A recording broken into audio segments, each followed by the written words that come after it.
Eba.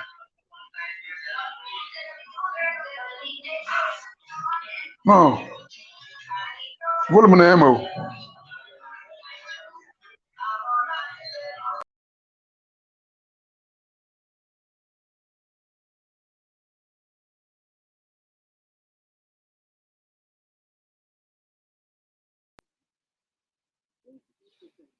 It is a pleasant day in Toronto, folks. We've been having some technical difficulties, but at the end of the day, welcome to Love the Afrobeat Music Talk Radio, your number one African Caribbean online radio. My name is TOAY'S, and today we have a very special show for you. We're running a little bit late, but you know what? Technology sometimes might fail you or might give you some chills and pause for thought. And before we start the program today, I have something that I believe we have to talk about. And it is about this. You think there's JB, you think there's some noise behind. Could you please control it, please? Hold them on. Yes. So it's been a stalemate in West Africa. West Africa is on fire right now, so to speak. And it's a shame that leaders in West Africa are planning to invade another country. Personally speaking, I believe strongly that they are doing the bidding of some outside powers. Because to me personally, it doesn't make sense. There are some outside countries that are pushing and pushing and pushing and pushing and pushing for this. And the ruling elite in West Africa, the so-called ECOWAS,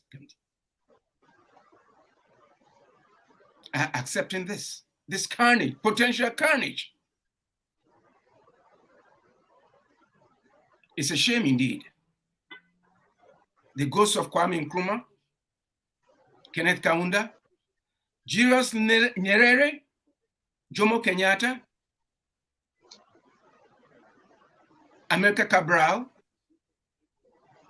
all those patriots, they will be very angry right now because of the entrenched positions that these leaders are trying, much as they want, to cultivate, so that nobody will challenge what they have been giving their people. If you go into some of these countries, hospitals lack medicines, roads are dilapidated, infrastructures are broken down, and yet they have found some money to go and attack another country. And you know what, folks? What is so interesting is that some of these countries are the same countries who have backed coup d'etats around the globe. The same countries. And now, Nigerian soldiers who are Nigerians, whose wives, whose husbands, whose kids buy from the same market, much as I don't condone coup d'etat, I don't think this is the right decision by ECOWAS. But I'm so glad to hear and to announce that the Peace and Security Commission of the African Union doesn't support any action that is going to be taken by ECOWAS, Economic Community of West African States. Economic. The key word is economic.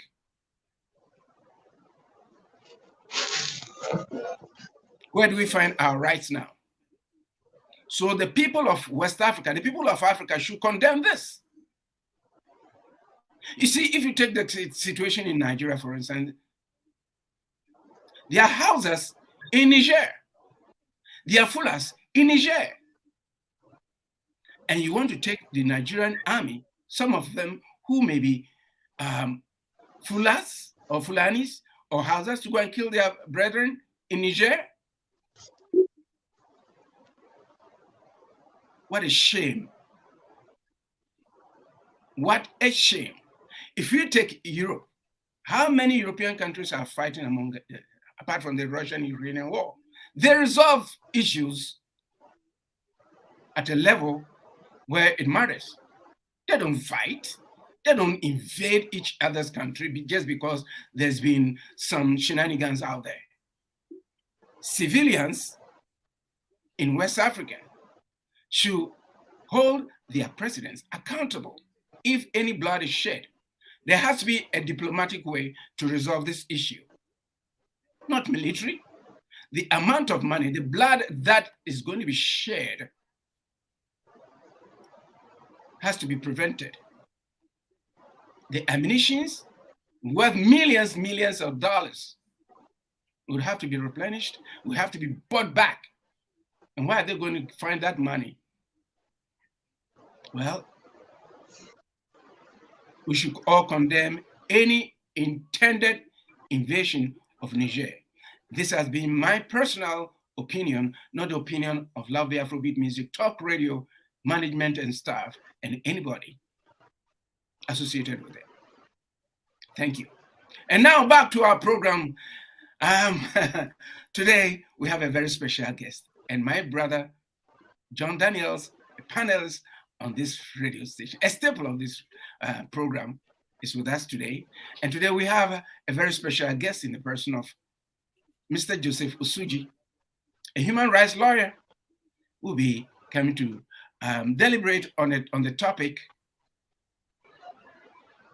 human rights in Africa and the law. Human rights in Africa and the law. So we'll be getting Mr. Osuji into the conversation momentarily. But in the meantime, let me ask my brother John Daniels in Ghana. How are you doing, JD? I'm doing great. Yeah. I'm doing great here. Awesome. Yeah, the weather is something. Because it's raining heavily here in Ghana. It's raining. Otherwise, yeah, it's raining. Yeah, in Ghana, yeah. It's so beautiful out here in Toronto. Very beautiful. And by the way, we would like to extend our sincerest condolences to the people of Maui in the United States, and also the people in Yellowknife in Canada, up north in Canada. A very small city, 24,000 people, and fire has engulfed. There's not a single person left in Yellowknife. If any life has been lost, we extend our sincerest condolences to the families. Yeah, JB, today's topic is going to be very interesting, and we missed you last week and then the week before, but we understand how the whole thing is all about. So, yes. Mr. Osuji, Joseph, you're muted. Kindly, yeah. How are you, my brother? Not too bad. How are you, sir? I am great. It's nice to see you once again. Because, for gracing your appearance on this radio station means a lot to us because of your busy time. You and I deliberated with respect to the topic, and if we look around, when people talk about human rights, the first thing that everybody's mind goes to is Africa. As if human rights violations is restricted to Africa. We've allowed ourselves to be defined. But today, Africans are rebelling. Africans are saying enough is enough. We can change a lot of things by ourselves. Dr. Kwame Nkrumah said, the black man is capable of making mistakes and correcting them. And when it comes to human rights in Africa, everybody's all the first thing that comes into people's minds is Africa. But then it's not only in Africa, it happens everywhere. It's happening as we speak. Mr. Osuji, Yes. Tell us a little bit about yourself. The floor is yours, please. Yeah, my name is Joseph Osuji. I'm a lawyer here in Toronto. I practice. I'm originally from Sierra Leone, but my parents are Nigerians as well. So I practice criminal human rights law. I've been to the court several times on human rights issues. And the issues of human rights in Canada, United States, and Africa could be different, but it is connected one way or the other. So we're going to talk about those connections. Awesome, awesome, awesome. I was reading something the other time, and it says, I would like you to have a take on it, and we'll open the floodgates for the discussion. It says, from the perspective, the African Charter on Human and People's Rights recognizes economic, social, and cultural rights, and the right to development to have equal legitimacy and legal status with civil and political rights, which are traditionally prioritized in the discourse and practice of human rights. It's very deep. Any take on that, please? The issue of economic rights is part of the human right. I agree with that. But that was the African Charter. The African Charter is looking at it from the organic perspective of human rights. The economic, the well-being of any human being. Before you talk about human rights as a human being, you have to look at their welfare, their economic situation.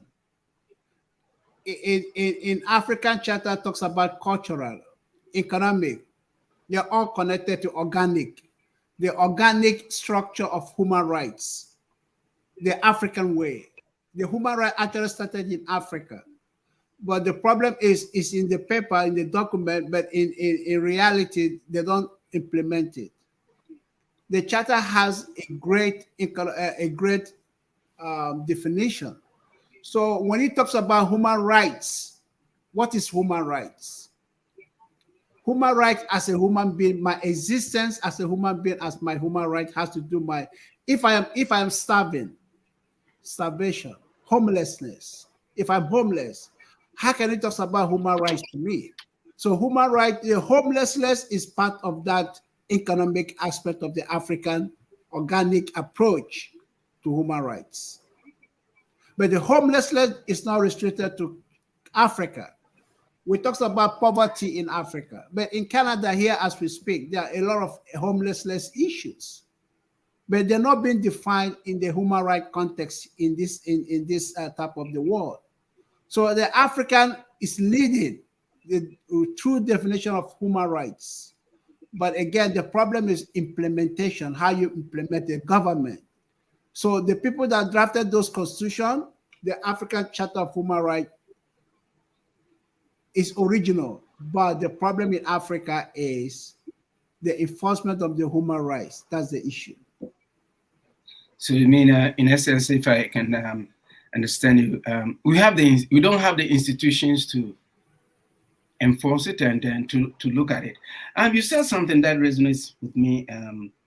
You says you said Africa human rights originated from Africa, and the question that somebody sent to me the other time was that what are the African contributions to human rights? And it goes on to say that the person says aspects of the African contribution to the development of international human rights law includes the African Charter on Human and People's Rights, the African Charter on the Rights and Welfare of the Child, the International Protection of Refugees, and the Protection of the Environment. This was Africa's contribution to the drafting of the Charter of International Human Rights. So what you're saying makes a lot of sense. But how many people know? How many people know that? Because you see, everything connotes negativity when it comes to Africa, but we don't sit back to see the contributions that Africa has made in terms of, in all spheres of our lives.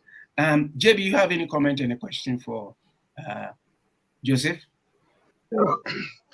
Yeah. I was looking at the African Charter of Human Rights, and I noticed it was a very interesting document, very solid. It captures all the human rights problems in Africa.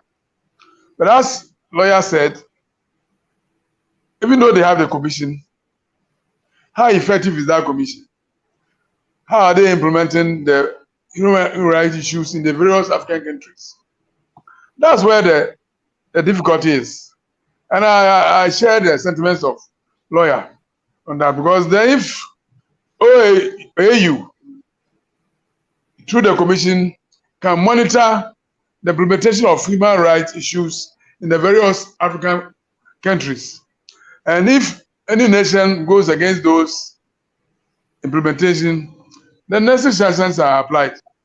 But you just go and prepare a document, African Charter of Human Rights, you get people to sign on to it, and they go to their various countries, and it's business as usual. That's the situation as regards human rights in Africa. So I definitely share lawyers' sentiments. Great. Joseph, yes, it seems we are all on the same kind of page. But my next question to you is, why did you take human rights law? Good question. I relate myself, personal experience to the human rights. I came here as a refugee, and I have no family here. I came by myself. I came and I struggled. I see the experience, the oppression. Then I compare myself whether I was in Africa. What's the difference? So it's basically what you're saying, John, is the same thing. Human being is a human being, regardless of where you are. We suffer economic deprivation. We suffer cultural identity. So when I decided to go back to school, I think human rights is the center of all laws. It's the center of African civilization. It's the center of everything. You don't talk about criminal law without human rights, because the criminal law applies to the same person. You talk about United Nations. So my experience encouraged me to deal with human rights. And when you approach human rights, it's different from other areas of law. Like in Ontario, we have the Human Rights Act. Then the question becomes, what is human rights? We talk about equality in gender, sexual orientation, the issue of sexual orientation. So I see the discrepancies in the law here. I decided to put it as part of my practice, to try to challenge the law, to change the law. For example, dreadlocks, discrimination is part of human rights. But the basic organic thing is economic. There's a lack of economic aspect of human rights in Canada or United States. So that's why I wanted to contribute my own little experience to see if I can help to change the law or to amend the law to fit into the organic approach the African has to human rights. Awesome. You have a very good story to share. And you said you came to Canada as a refugee claimant, and today look at where you are right now. And having said that, you said homelessness is a human rights issue. Homelessness is a human rights issue. And if you take within the context of Africa, for instance, there are so many countries there are so many people who have internally been displaced, even though they might have stable government, right, at the center as the power. And from where I sit and from what I've heard from you is that their human rights have been violated. Would I be right? Yes. And Okay. the violation has a lot of hidden aspect of it. For example, in Africa's system is focused on family. If your family is poor, they must take care of you. You only see homeless man or woman on the street. And there's a stereotype about they are mad, they have a spiritual problem. But here we have a lot of dignified homelessness. There's still homelessness. Homeless is homelessness. Yes. So in Africa, even though they talk about the economic aspect of human rights, but the government, because of the corruption, they don't pay, they are not attentive to that. So the police does, here in Canada, you see all kinds of homeless, black, white, all kinds of, even professionals. Mm-hmm. Although there's some that could be the government focus on the mental aspect. Oh, this guy's a drug addict. Maybe that's why he's homeless. So it's the same thing like in Africa. But the homeless is a human rights because it goes to the economic and the welfare aspect of it. But the law here is restricted in terms of enforcement of human rights. So human rights is a homelessness is a human right. Poverty is a human right. Discrimination itself, because of race, is cultural aspect of the African organic approach to human rights. People are that we have discrimination here in Canada, in Toronto, Ontario, but the law talks about discrimination in a different context. For example, sexual orientation. If some people are a man could be a woman, bisexual, but they forget about the fundamental aspect of what is human right. So the economic aspect of it, the homelessness is being seen here as a different thing than in Africa. But it's the same approach, negligence. They don't pay attention of the economic aspect. In Africa, the village that I was born, is your family is responsible. Even if you're orphan, you must have, that's the government assumption. So the implementation of the homelessness approach in Africa is not part of what they, as John said, the good constitution, whatever, OAU charter, whatever they have. But the homeless in Canada is also a human right. In the United States, there are about 3.2 million homeless, just the black population alone. So when you look at the United States, you see on the movie, there is a few successful black artists. You think America, but there's a lot of poverty in America. So that's a human right issue. The human right issue, poverty can apply to anyone as well. I'm talking about the human rights, poverty. The issue of poverty and economic has to be human right issue. But when I talk about that in courts, people just laugh because they don't understand what it means. So in essence, if somebody is poor, somebody doesn't have access to amenities that can get them to live comfortably. Homelessness, like you said, they don't have anything.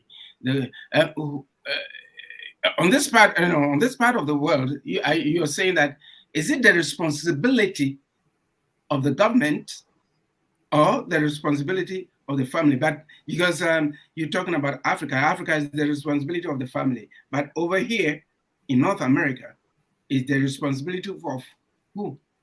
Good question. A family is where somebody comes from. That's a family context here. Government assumed that's their responsibility for the human rights. Here they assumed this is our responsibility. But the responsibility they have is limited because they don't understand the organic approach of human rights to homelessness. So they don't ascribe the family. The government is the family. The government is the family of everyone here. We are the family. We are the government. We can solve the problem. But they don't understand the nature of the problem as human rights context. So when you look at the law, the Canadian Charter of Human Rights, the Canadian Charter of Rights and Freedom, they talks about there's no economic aspect of it. This only talks about political rights and other. There's no cultural rights. They say racism is part of cultural rights, but it's not really actually cultural rights. So the responsibility is government, because the government is the family here. But over there in Africa, it's supposed to be government, but the African government don't understand it. They think it's the responsibility of your family. Okay. Okay. We are in school here right now, folks. Yeah, Jamie, do you have any comment or question for Joseph, please? Yeah. A very interesting discussion we are having.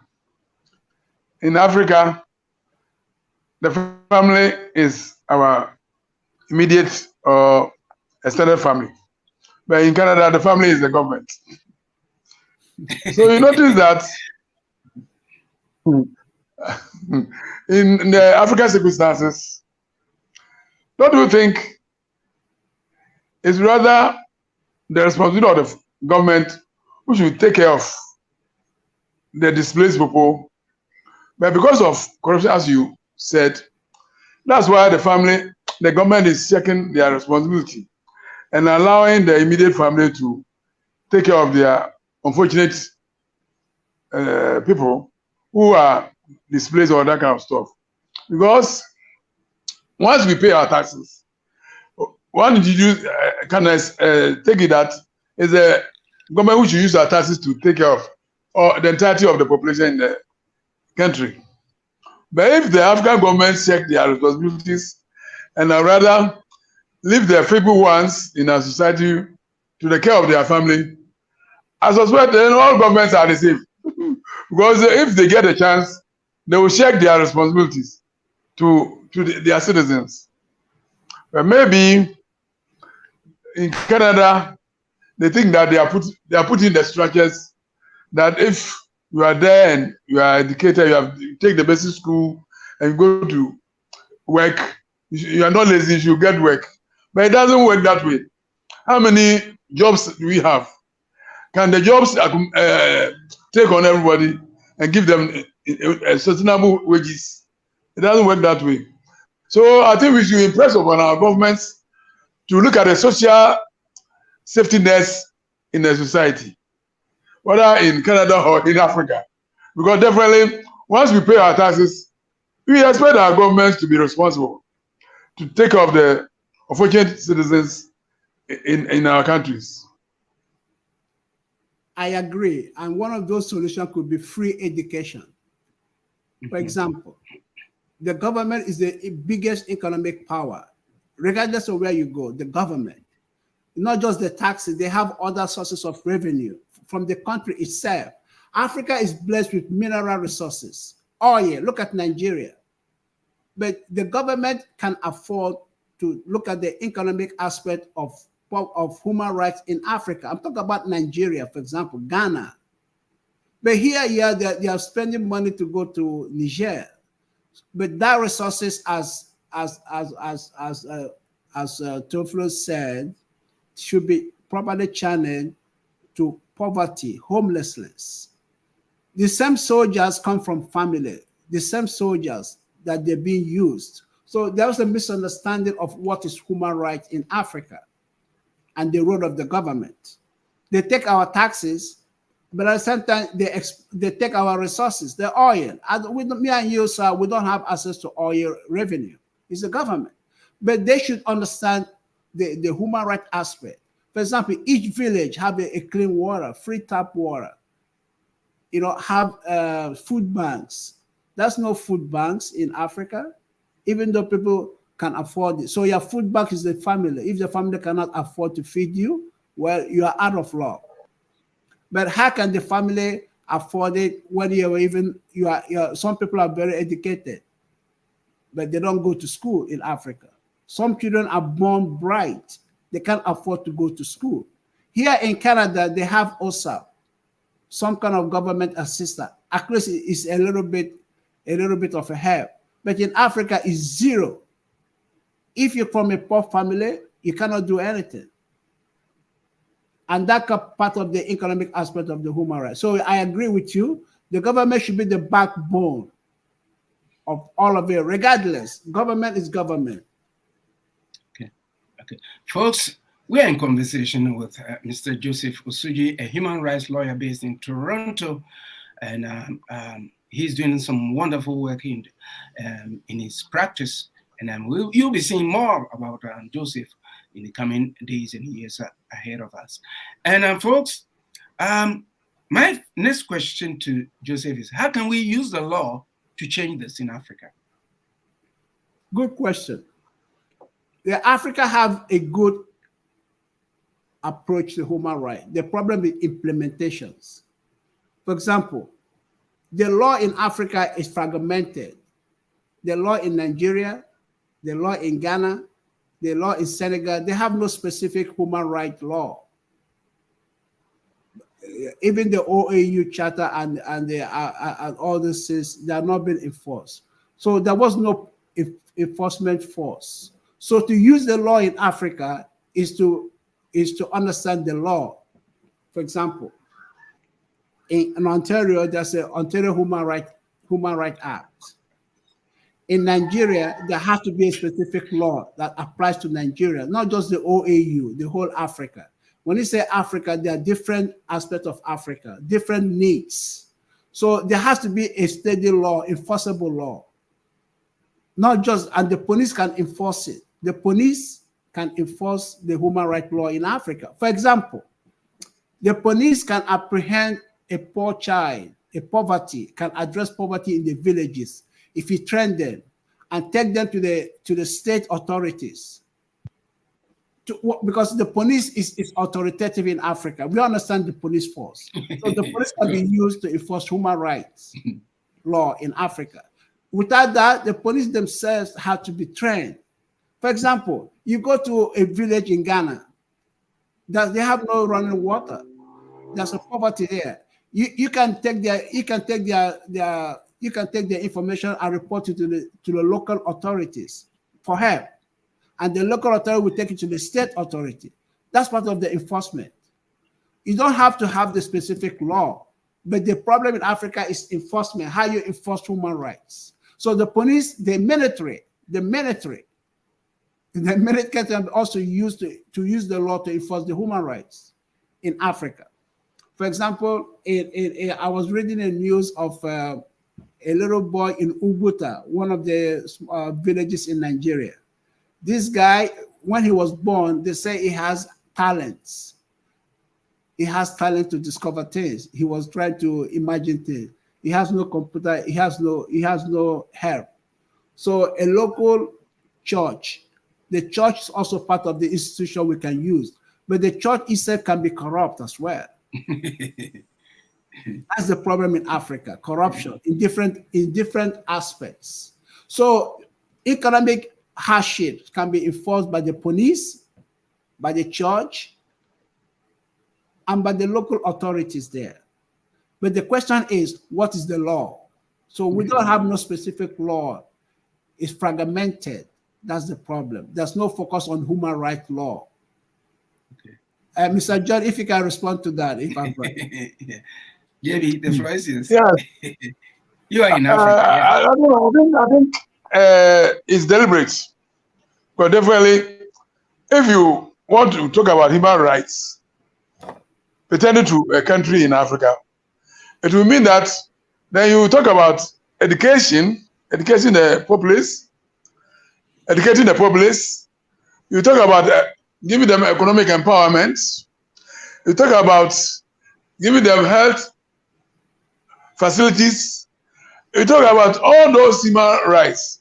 Then, of course, the government will come in, because definitely when we pay our taxes, the government is supposed to use our taxes to provide all these places. But the government is not producing them. So definitely, somebody is checking that is going to make specific laws, because I can see how the AU will rather put up the Charter of Human Rights, African Charter of Human Rights, then expect that the countries will pick them, while the countries themselves have not put up any such laws to organize their activities. So I believe it's deliberate, but the governments know what they should do, but because they won't do it, they would rather prefer corrupting themselves with the monies available. That's what they are not doing, because if you don't have a specific law on human rights, if somebody violates or the government violates that law, or a policeman violates that law, how are you going to hold him accountable? And nobody is above the law. So I think African intelligentsia should now push for the country-specific human rights laws to guide their activities. Yes. Yes. And so if I can hear both of you right, it means most governments in Africa are violating the human rights of the citizens. Because you need to challenge the same government that is violating your human rights. But how do you get that redress if the same one, you're going to appear before a government appointed a judge, and things fall apart and the center must always hold in Africa. But then it means, so Joseph, what do we do? Yeah, very, very good question. In Canada here, you can appear and challenge a specific aspect of law, which I've done a couple of times. and then at least nobody's arresting you at night. You come there, you fight, you argue. Because you're a lawyer, you have access to the court. You don't need to pay anyone. You can just appear. But there are people who want to do the same thing. They don't have money to pay lawyers because it's not free. But at least we are blessed to be able to go there. So here I am talking about to a judge, whether he's appointed by government, which is true, but in a different context. In Africa, we have to have the lawyers, train the lawyers to be activists. But law in Africa and in Canada is maybe different because the lawyers themselves work with governments. They have to, they have to survive. They come in because a lawyer comes. There are a couple of human rights activist lawyers in Nigeria, I've read, and they faced a lot of hell from government. Some of them are jailed, arrested. So we need to have that the church and local institutions to support solidarity. So when a governor of a state violates the human rights, the lawyer can come there and challenge them. But the problem that lawyer have to understand what he or she is doing. So the fear of his safety, his family, the minute they can arrest him and even kill him. So that's the problem in African context. So we have the good law, but the problem, the government itself is the problem of human rights. So the AU can liaise with other international human rights organs to put a sanction, economic sanction. That's what the African government understands. For example, those buying Nigerian oil, United States, they can put a sanction. If you don't do this certain thing, we won't buy oil.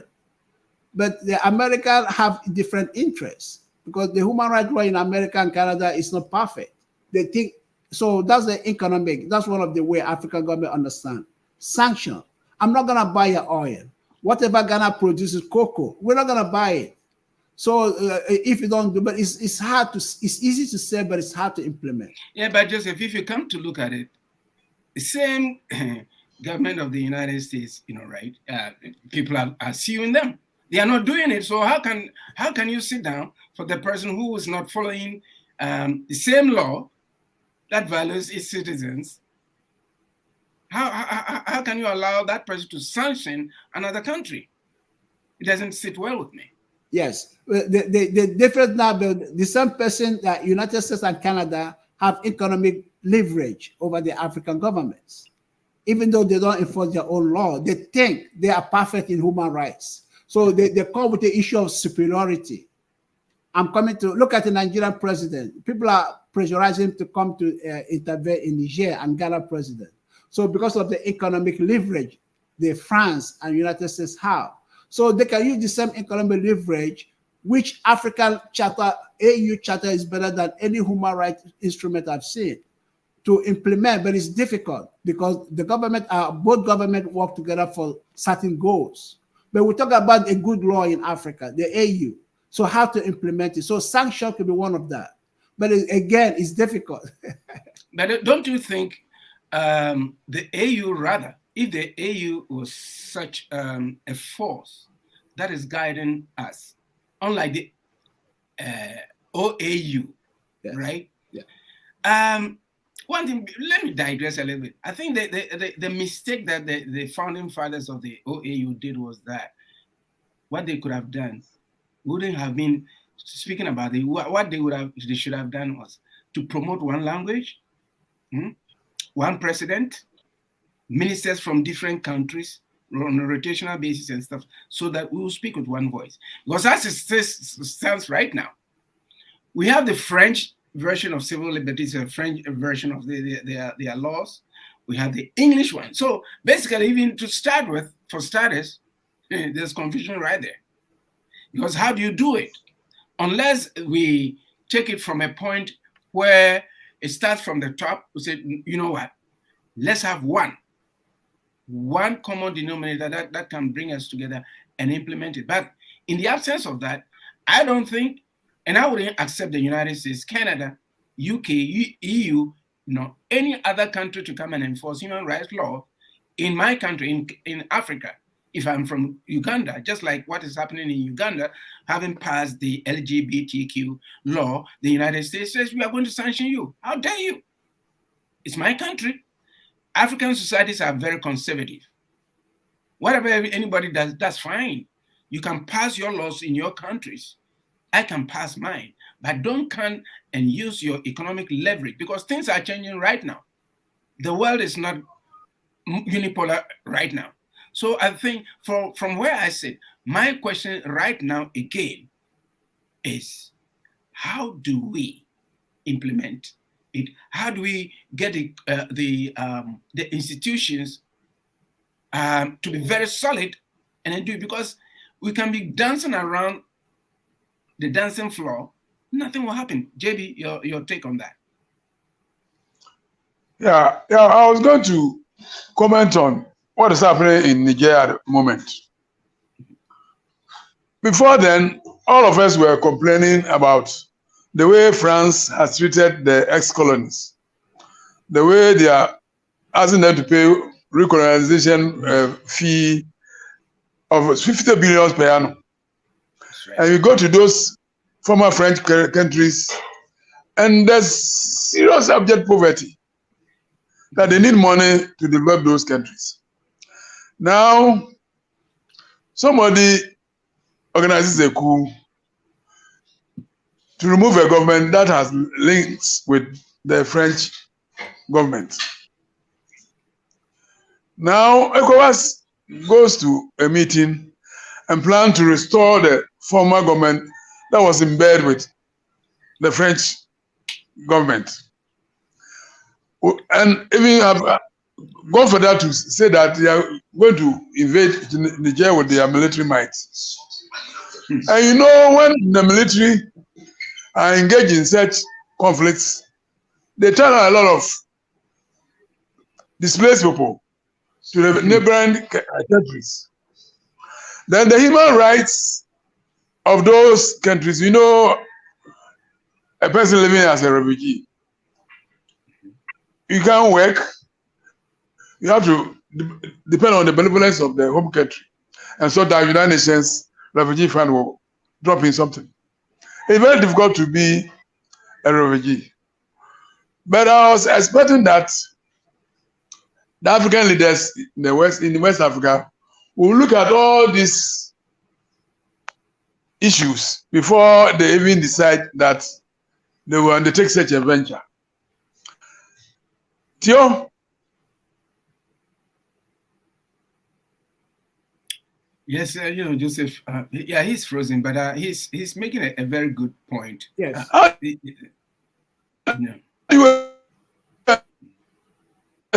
But these very governments who are violating our human rights. Yeah. Well, listeners, we are having a technical difficulties with his brother. He gets frozen, even though he's in a warm country. He's getting. Oh, I think it's okay now. Yeah, go ahead. It's okay now. It's okay now. Yes, go ahead. Yeah, I was saying, how do you expect these very governments who are violating our human rights to put in laws to enforce our human rights?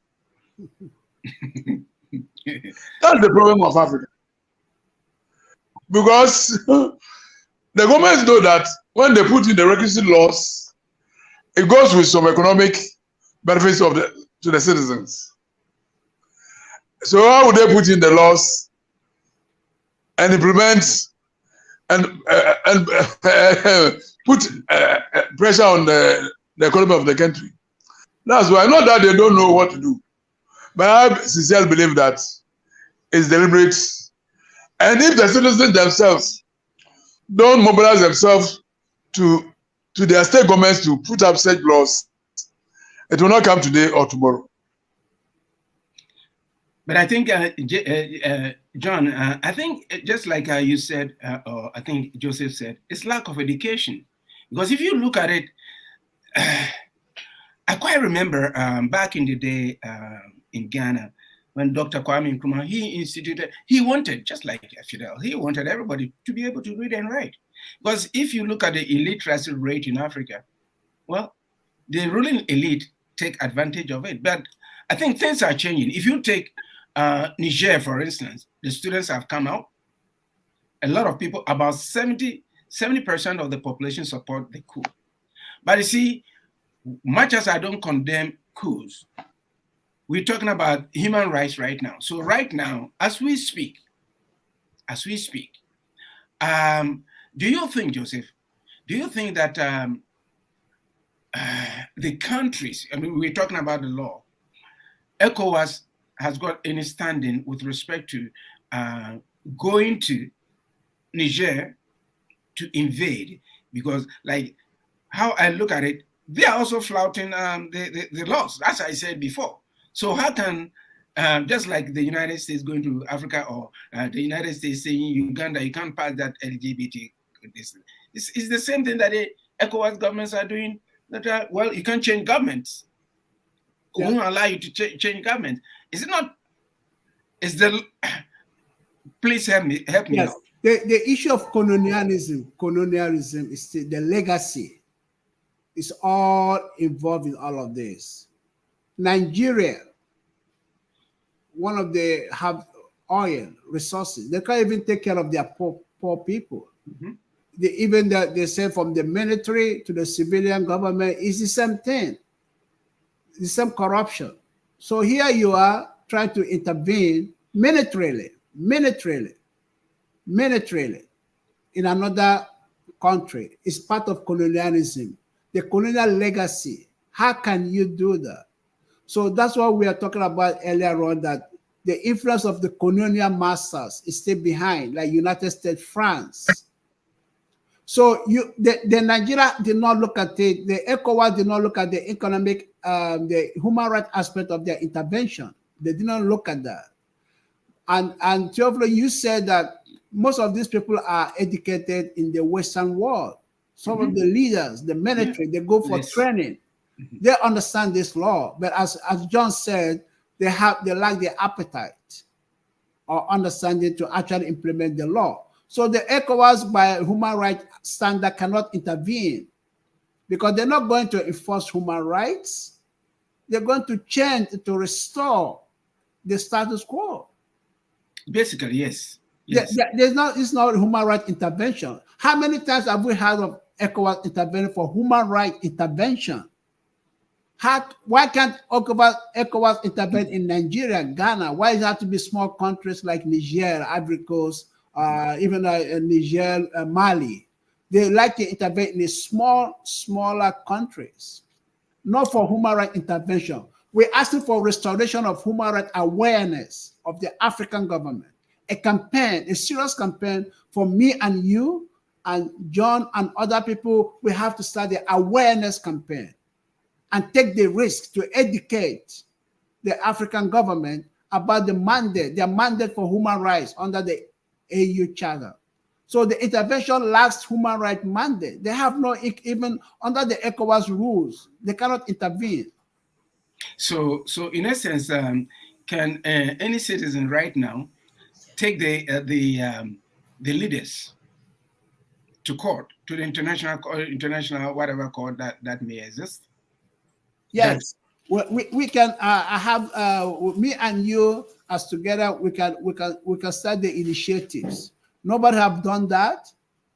Where we have to take the law into our hands as Africans, the desperate, and be not just the government to challenge the ECOWAS, the OAU, AU, all those people, but they are government candidates. That's the problem. So outsiders like me and you, in diaspora Africans, you, me, and John, and other minded people can take the African government to the International Human Rights, International Criminal Court, and talks about human rights. The criminal court is not just for corruption; it can be for human rights violation as well. But some people also say that even if you take it there, they were made; those institutions were made for African leaders. It's different because the international human rights, the international criminal law is in Holland, outside Africa. Okay. So, for example, one of the, I think in Liberia, the former president of Liberia was taken there. The president of Kenya, the son of Kenyatta, was taken there. And so they were terrified. So they haven't experienced that before. But they were taken there for corruption. I think the Kenya is similar to human rights violation. So we should not be afraid to take them there, to take the government or the president itself, the international publicity itself. They will have an impact. JB, I'm enjoying this conversation seriously. Go ahead, please. You are muted. You are muted. You are muted. Yes. Yeah. Okay. Thank you, sir. Go ahead. I'm talking about AU. How do you put in the African Charter of Human Rights and ask the African countries to implement those charter, but you don't have effort to make sure that in the various African countries, that charter is being implemented. In those African countries, that charter is being implemented. That's a responsibility. Because when I was looking through it this morning, I noticed that the commissioners, they take remuneration, allowances And for being there. So the point is, well, the point is, why do you draft such a nice law or charter?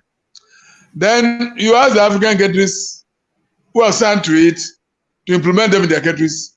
And for all these years, they have not implemented them. And the AU looks on. Because what is the AU? AU is made up of the African head of states.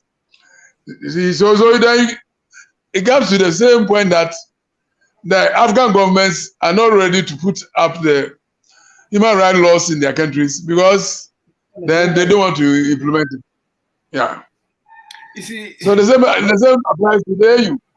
So I agree with the lawyer that if you leave these African institutions alone and go outside, the mere fact that somebody has taken a landmark case like this there and the publicity is given, they will sit up. Yeah. They will sit up and do the right thing. I agree with lawyer. Yeah, I agree with you. You see, this is where this conversation is becoming lively because sometimes we think we cannot do anything. I'll cite an example when Colonel Doumbouya took over in Guinea, for instance. Right away, ECOWAS sent a mission, presidential mission, to go and talk to Doumbouya and the guys. Well, the first thing that they asked them was, well, we're under a constitutional rule. But then when the president was trying to change the two-term mandate to a third one, none of you said anything. He was violating the law. He was using some means to change it. You didn't say anything. And now that we've taken over, you're coming to tell us, get a hell out of here. They had to go back. Because you see, the institutions are not being used within their countries. You see, if they were using the institutions to implement laws and then, making sure that everything was taken care of, they wouldn't be in this situation where people are doubting even why they're embarking on this. Because it's a human rights issue and they are not taking care of their citizenry. And yet they have the temerity and the gall to assemble to go and invade another country. So just before we even go, my question once again is, how can we start? I'm talking about myself, you, John, the listeners out there, and everybody out there. Good question. The Joseph Osuji Human Rights Foundation is a platform where you can all coordinate our effort to file a lawsuit against. The question now is, do you sue the government or do you sue the African organization? The African OAU, ECOWAS have mandate to enforce human rights in Africa. Mm-hmm. So the Joseph Osuji Human Rights Foundation and other foundations that is involved can come together, we, the Africa in diaspora, can come together, ingenuity and honesty and humanity. Not too many of us, just one or two that is seriously about this. Because when you start, there's going to be backlash. But because we are outside the countries, they can't have much influence. They don't feed me. I probably don't go back to Africa, but that is a very innovative, the first in history to be done. The whole world will appreciate it, and then from there we can take it from there. So we can start by filing a claim, a lawsuit in the United Nations against the OAU, because the African human rights is group oriented, group. Unlike Canada and United States, is individual. Here, the human rights is I have a right. The AU is group, community based, which is good. Which is so you can start a lawsuit in all these organizations. That even you can go to International Criminal Court. It's not just corruption. Well, corruption can be if you're supposed to have a mandate, you don't enforce it. That could be corruption. You ignore human rights. I know some of those platforms we can start. We just sue the government, the OAU. I think it's better to start with the OAU or all these regional bodies. So the publicity, because they have representatives. All these countries have seats in the UN in New York. They have permanent ambassadors. They have ambassadors. They have representatives. They know.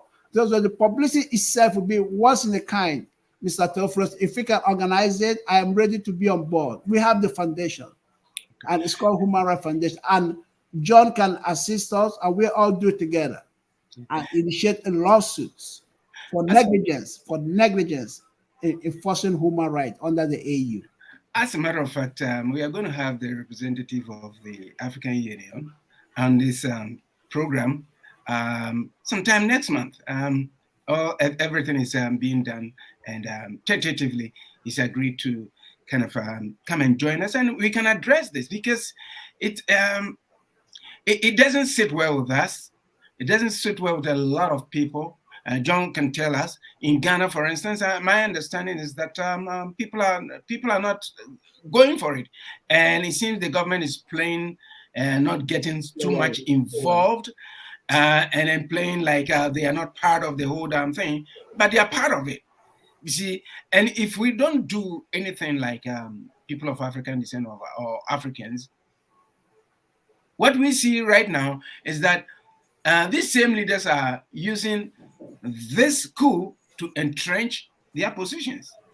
Because if they are able to succeed by removing these young guys from power, any other military officer in any other country in the west coast of Africa will be scared hell to even think about a coup. But one thing that people should understand is that their wives, their children, their family, they're all Nigerians, including themselves. They buy from the same market, they buy the same thing.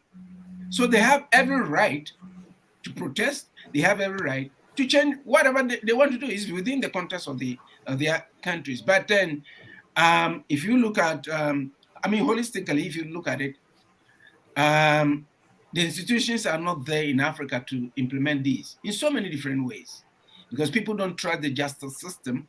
And how can we do this? How can we trust it? I think it's by educating, using an educational kind of method to go to the villages, the hamlets, to tell people. Because I quite remember Kwame Nkrumah, God bless his soul, the Doyen of Africa, the destiny that Africa depended on. You know what? What he did was to implement something called mass education. Every village, town, market women was just beginning, he started that. And he started a mobile library that went to villages and schools and stuff like that to distribute magazines that they could read in their local languages. You see, it's just like today. Back in the day, if you live in Canada, for instance, you'll be waiting for somebody from Ghana to come here and say, oh, man, what's happening in Ghana? But today, technology tells me that I know something that is happening in Ghana for somebody who is in Ghana who may not know. So everything has been opened up for us to be able to sit back and say, you know what? Africa is rebelling in so many different kinds of spheres. With the Russian-Ukrainian war, we didn't take sides. We are taking control of our destinies because Africa doesn't need the world. The world rather needs Africa. I'll say it again. Africa does not need the world. The world needs Africa. Because if I am in person, what I can say is that in mainstream media, everybody's writing, armchair journalists and all those, everybody's saying, oh, Niger is a poor country. Niger is a poor country. No, Niger is not a poor country. Like I say, Africa is not poor, but Africans are poor. Niger has oil, vast sums of oil, untapped, uranium, gold, diamonds. And how can you tell me that it's a poor country? There's something wrong, and people are using proxies to exacerbate this, and we cannot take it any longer. So if Africans are getting up and waking up and saying, enough is enough, after 400 years of exploitation, we are not going to take it anymore, this is what it means, is human rights and the law in Africa. And then Joseph, one more time, tell us how people can sort of join the foundation, and if people are interested in it, well, how they can get in touch with you. Yes, the Human Rights Foundation was established in 2021 based on human rights globally, not just in Canada or United States, globally. And we, the African diaspora, we are concerned about the human rights because the human rights started in Africa, as you said. The Africa are the leaders, not the followers. You can check up our website. We don't have a website. We're working on it, but you can contact me through these programs. People like John, we can have you have more discussions. How we're going to create awareness. But I am more interested in challenging the government at the international tribunals. Is more effective. Education, most of these civil servants in Ghana, government ministers are educated in the West. As John said, they know what to do. But the issue is fear, corruption. It's about it's self-thinking. What do I have to better my children? Take them. Most of their children are educated in the United States. So it's part of the corruption. So we need to start as a group to challenge this lack of enforcement of Africa. Okay, Africa is not poor. I agree. We make ourselves poor. The Africans are leaders. We make ourselves followers. Look at the ECOWAS, what they're following. These are followers approach. Why can't the Nigerian government and Ghana government approach these military coup plotters and discuss? Why you have to intervene and save people's lives, not their children, military officers, soldiers. Those soldiers come from family, they have wives. So they sacrifice because of economic reasons. And that lack of that economic reason deprives the poor people of economic incentive, which is human rights. So we need to challenge the government at the international arena. We need to sue them. They have representatives in United Nations. The representative will tell the government, oh my God, what is going on here? That's the part of awareness that can have immediate effect. Education, when you go there and implement, we have to have a food banks. When we have the resources, the human rights have to start a food bank programs in the remote villages of Ghana and Nigeria and other countries. We don't have the resources yet. So when you start a food banks where the poor people can come and eat, that's part of the education. That's part of the education itself. But we have to have the resources. So let's say here we have food banks, rice. Ghana and Nigeria produce rice. They produce local, but people are starving. Some families don't eat rice, except Christmas time. Some family in Ghana right now, in Nigeria, don't eat rice, don't eat chicken, except in Christmas time, if they can afford it. But it's produced locally. So we need to start a food bank approach. That's part of the awareness campaign. Awesome. JB, your last word, please. Yeah, I think it is a good program. I've learned a lot from lawyer and with you. It has really strengthened me. I believe that we should take action because many times we go to search for we discuss and we go and sleep.